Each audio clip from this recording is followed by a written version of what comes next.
For over 2,000 years, a giant scar has stretched across the northern face of China, a wall so massive that it swallowed mountains, claimed thousands of lives, and shaped entire civilizations. Yet behind its stones lies a truth almost no one talks about, a truth buried under centuries of political power, forgotten engineering, and secrets erased from history. Tonight, you and I will walk into the dark corners of this ancient masterpiece to uncover what the Great Wall really was, who it was truly built for, and why its deepest purpose has been hidden for centuries. This is the forbidden story of the Great Wall of China. Every child in school is taught the same story. The Great Wall was built to protect China from invaders. But that is only half the truth, and in some cases a complete oversimplification. Because when historians began analyzing military records, structural weaknesses, and ancient maps, something shocking appeared. The wall isn't built like a defensive barrier, it's built like a border. The distinction is critical. A defensive barrier is designed to withstand a siege, thick, high, and uniform. The Great Wall, however, is a vast, inconsistent network. Why? Because much of the wall is too thin to stop a real invasion, too low to stop a determined army positioned in areas enemies rarely attacked, sometimes facing the wrong direction. Consider the physical reality. In many sections, particularly those outside the famous, well-preserved Ming sections, the wall is nothing more than a reinforced earthen berm. It's barely taller than a man on horseback. The average height of the early key sections was often only about 6 to 9 meters, 20 to 30 feet, which, while high, was not insurmountable for a determined ladder-carrying army. Furthermore, much of the wall was constructed using rammed earth, hang to, a technique where layers of earth, sand, and gravel are compacted. While durable, it could not withstand concentrated artillery fire or lengthy sieges, as well as solid stone. Military strategists call this the paradox of the wall. If the goal was pure defense against the powerful Mongol and Manchu cavalry, the most logical strategy would have been to build fortresses and concentrate troops at strategic mountain passes. Yet the Chinese, instead, invested colossal resources into building thousands of kilometers of wall through easily traversable terrain. In fact, the wall often ran parallel to major rivers, or through gentle valleys terrain that offered no inherent defensive advantage. Its construction focused heavily on long, sweeping lines that clearly marked territory, rather than tactical choke points. One of the most profound revelations came from studying the Juyong Pass section near Beijing. This was a critical defensive point. Yet, even here, while the pass itself was heavily fortified, the wall on either side often dropped into easily bypassable valleys. This led scholars to the conclusion: the wall was designed to control movement, not to stop an army's momentum. It was a barrier meant to slow and channel, forcing large groups to move toward heavily guarded gates where they could be documented, taxed, or repelled under controlled conditions.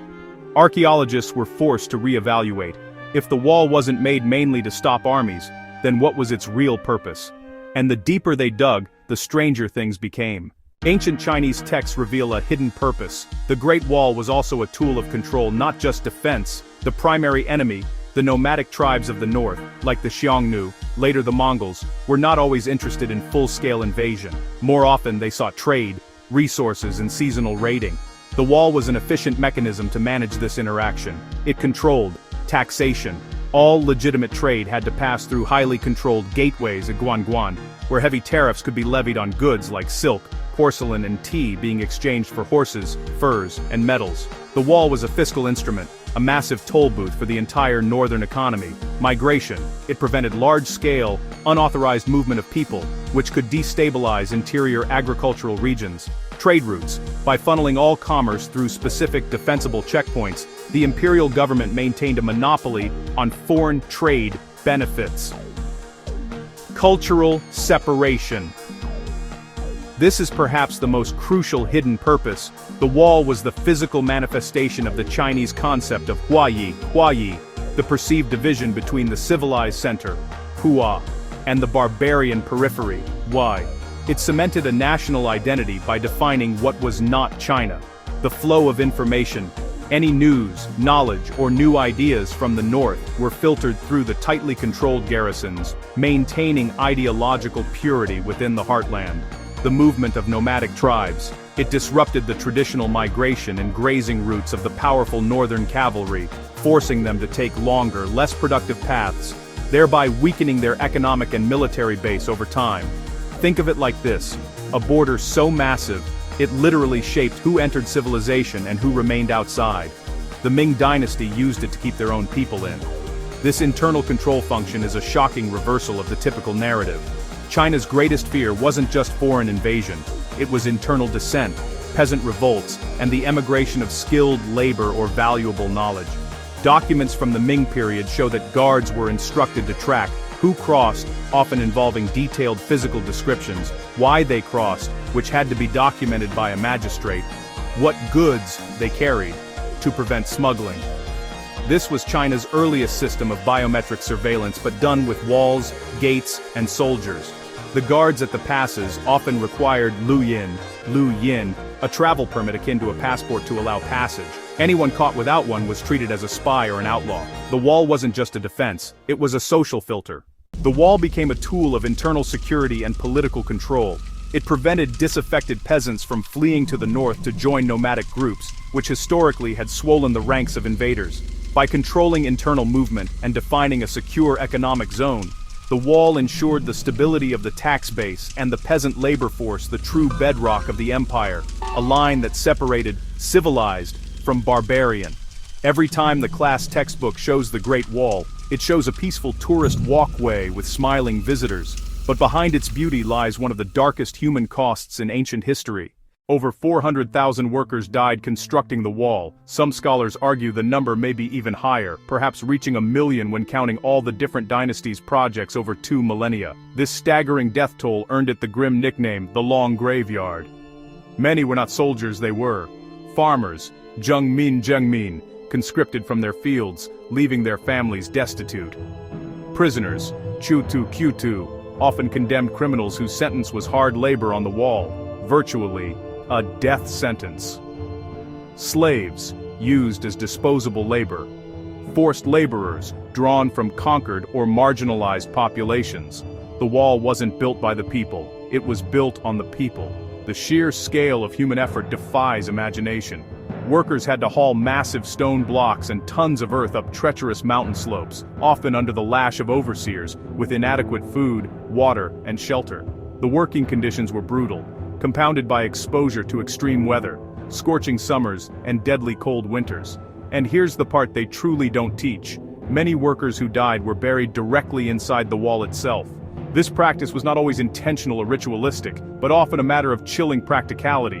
When a worker died on a remote mountain pass, it was simply more expedient to bury him where he fell, incorporating his remains into the rammed earth core of the structure, rather than taking the time and effort to transport the body for a proper burial. This is why some villagers call the wall the world's longest graveyard. This grim reality is immortalized in Chinese folklore, most famously in the legend of Meng Jiangnu, whose husband was conscripted to build the wall shortly after their marriage. She travels hundreds of miles to bring him winter clothes, only to find he has died and been buried in the structure. Her tears, the story goes, were so bitter that a section of the wall collapsed, revealing his bones. This legend has been passed down for centuries, a poignant testament to the suffering of the common people. This part of the story is rarely taught because it exposes the brutal truth of ancient empires. Civilizations rise through sacrifice, and sometimes that sacrifice has no grave, no name, no honor. You and I know the Great Wall is big, but few realize just how advanced it really is. It was a project that required logistical and engineering genius far surpassing its contemporary European counterparts. When modern engineers studied the wall, they found technologies far ahead of their time. Earthquake-resistant foundations. The technique of rammed earth, hang-to, while seemingly primitive, proved to be incredibly resilient. By layering and heavily compacting different materials, earth, gravel, and sometimes crushed pottery, the wall was given a flexibility that stone structures often lack.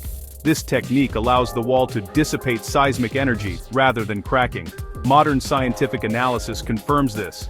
Sections built with proper rammed earth techniques have survived millennia of small tremors, whereas later, shoddier repairs have failed. The Qin and Han dynasties understood that a perfect wall should flex, not shatter.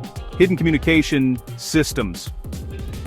The telegraph of smoke and fire. The beacon towers were not just watchtowers, they were part of a sophisticated military-grade communication network. The system relied on specific codified signals. Smoke, lang yan, used during the day, generated by burning wolf dung, believed to produce the densest, most visible smoke, signifying an immediate military emergency. Fire, feng shui, used at night, achieved by setting prearranged piles of dry wood alight. Signal intensity. The severity of the threat was communicated by the number of fires or plumes of smoke. 1 fire meant a small raid, 5 meant a full-scale invasion force. This allowed a message to travel across hundreds of kilometers in minutes. For comparison, a horse messenger might take days to cover the same distance. The wall's communication system was arguably the fastest and most expansive military signaling network in the ancient world. Mysterious sticky rice mortar, the wall's secret weapon. Yes, sticky rice. In a process discovered during the Ming Dynasty, Chinese engineers mixed rice, specifically waxy rice, or nuomi, water, lime, sand. This created a mortar so strong and water-resistant that modern scientists struggled to replicate its durability. The amylopectin in the sticky rice acts as a natural, powerful binding agent. A 2010 study published in the Journal of Cultural Heritage confirmed this. The sticky rice mortar proved to be stronger and more robust than pure lime mortar, achieving a near-perfect cohesion with the stone blocks. It is one of the primary reasons the most famous sections of the Ming Wall still stand centuries later, almost fusion-welded together. It demonstrates an advanced understanding of organic chemistry that was centuries ahead of its time. Here is the part that shocks most people. The Great Wall is not one wall, it is over 16 different parallel walls built across different eras. The term Great Wall is a modern, westernized simplification of the Chinese term changcheng, meaning long wall. It refers to a vast, sprawling collection of fortifications, trenches, natural barriers, and garrisons. The oldest sections date back to 7th century BC, spring and autumn period. The state of Qi built a defensive wall to protect itself from rival states, a precursor to the Qin unification project. Warring States period, 475–221 BC. States like Yan, Zhao, and Qin all built their own separate walls against each other and the northern nomads. Qin Dynasty, 221–206 BC. Emperor Qin Shi Huang linked and extended these existing walls, establishing the first true Changcheng. His project alone covered thousands of miles. Han Dynasty, 206 BC AD 220. They extended the wall deep into the Gobi Desert, establishing the Jade Gate, Yumen Pass, to protect the burgeoning Silk Road trade. This was a purely economic and logistical extension. Sui Dynasty, AD 581, 6 Muay, known for massive, costly repairs and rebuilding. Ming Dynasty, 1368–1644. The most famous sections we see today were built by the Ming. They replaced the rammed earth structures with stone and brick, consolidating the wall into its most recognizable, final form. The total length of all Ming-era structures alone is over 8,150 kilometers. Imagine a patchwork of walls, built by different kings, for different reasons. Some to stop invasions, some to control trade, and others to simply show power. This is why calling it the Great Wall oversimplifies it. It is not one structure, it is a civilization-sized network of walls stretching over 21,000 kilometers, 13,170 miles, a figure calculated by the Chinese State Administration of Cultural Heritage, including all trenches and parallel structures. To put this in perspective, that length could wrap around half the circumference of the Earth. Here is where the story gets mysterious. During the Ming Dynasty, there were reports of strange lights, often described as dragon fire or huo, mysterious shadows, ghostly figures, unexplained disappearances around the wall. Some said they were spirits of dead workers, the ghosts of the long graveyard, seeking vengeance or simply wandering the mountains they died building. Others said nomadic tribes used hidden mountain tunnels. The Xiongnu and later Mongol raiders were expert at finding or creating small, secret passages, known locally as mouse holes, through gaps or poorly maintained sections. But the Ming generals wrote something else entirely. They believed something was watching the wall from the north. These generals, hardened military men, were reporting phenomena that could not be easily dismissed as superstition. Their detailed battle reports and garrison logs speak of unexplained sonic events, unusual glows on the northern horizon, and objects moving too quickly or silently to be enemy patrols. One theory suggests these were simple atmospheric phenomena, such as St. Elmo's fire or will-o'-the-wisps, naturally occurring electrical discharges often seen on high, isolated structures. Given the elevation and the length of the wall, these events would have been common and terrifying to uneducated soldiers. But one detail stands out. Entire garrisons of soldiers requested relocation because of unexplained sightings. In some northern sections, records show an almost impossible rate of desertion attributed to fear of the shadow spirits, Yingui Yingui. The High Command, though officially dismissing the fears, quietly approved the transfers, suggesting they either believed the stories or recognized the immense psychological damage these sightings inflicted. This adds a supernatural layer to the wall's history one rarely mentioned in mainstream education. The wall, built on immense human sacrifice and stretching into the deep wilderness, was not just a physical barrier, but a psychological one, haunted by the very forces it was meant to contain, both real and imagined. Here is the uncomfortable truth. The Great Wall did not fully stop invasions. The Mongols invaded successfully. Under Genghis Khan's successors, they breached the wall repeatedly and ultimately established the Yuan dynasty over all of China. 1271–1368. The Manchus invaded successfully. In 1644, they were allowed entry through the critical Shanhai Pass, the first pass under heaven, by a compromised Ming general, Wu Sangui, ultimately leading to the fall of the Ming and the establishment of the Qing dynasty. The Xiongnu raided successfully for centuries, forcing the Han dynasty to resort to costly treaties and tribute payments, often called peace through marriage, or Hekan He Qin. The wall was militarily breached or bypassed so many times that many historians call it a colossal, expensive failure, in purely defensive terms. So if the wall failed to stop the greatest threats, then why was it maintained? Because its real success wasn't military. It was political. It unified China under centralized rule. The sheer logistical and administrative feat required to plan, fund, and build the wall across vast distances forced a level of centralized control and bureaucratic efficiency never before seen. This centralization outlasted the wall itself. It shaped identity. It created the indelible physical boundary that separated us from them, crystallizing the concept of the Chinese nation, Zhongguo. It strengthened borders. Even if it couldn't stop a full army, it was highly effective at stopping small-scale raiding and cattle theft. By curtailing constant low-level threats, it allowed the southern agricultural regions to prosper without perpetual fear of attack. The wall's true power wasn't in its stones, but in the message it sent: this is China, and beyond this line is everything we reject. The wall was a strategic deterrent, a statement of intent, and a monumental piece of propaganda that projected the image of an impenetrable, eternal empire, even if the reality was porous. You might think the Great Wall is ancient history, but the truth is, China is still building it. Modern China has a digital version of the wall, the Great Firewall, Jianshan Golden Shield Project. This highly sophisticated, multi-layered system controls information, blocking access to foreign news sites and search engines, platforms, restricting social media and communication apps, communication, filtering and censoring sensitive keywords, what enters and what leaves, creating a unique, isolated digital ecosystem for its citizens. Just like the ancient wall did, it is a tool of control, cultural separation, and identity definition. It is a boundary built not of rammed earth and sticky rice, but of firewalls, proxies, and deep packet inspection. It's a chilling symmetry. A civilization that once controlled borders with stone, now controls borders with data.